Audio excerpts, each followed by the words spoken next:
cho arnisi Giêsu mà hàng thế lo Bethlehem rong sopi Bir ta ke me klang lo Herod re cho arnisi Giêsu mà hàng thế lo Bethlehem rong sopi Bir ta ke me klang lo O Nokbe Arnam O Rongpi Arnam O Nokbe Arnam Anong te abang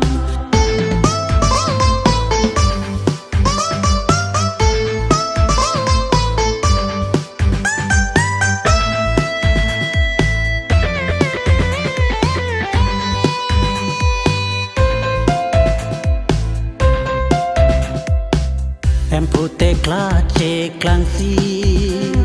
Kivi atu ma pa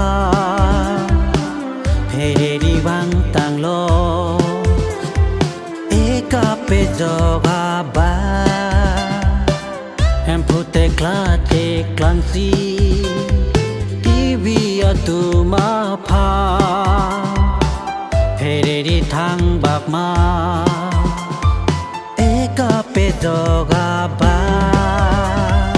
O Nokbe Arnam O Rongpi Arnam O Nokbe Arnam Anong te abang O Nokbe Arnam O Rongpi Arnam O Nokbe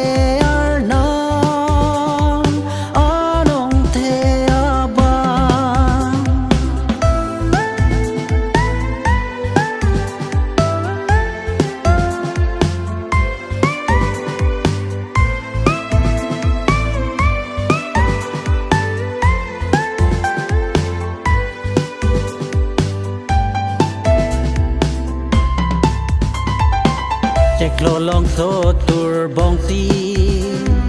Bethlehem rong so pi Take lo apai Mary La peno so ti So poi nu la e pa Pini nang ha che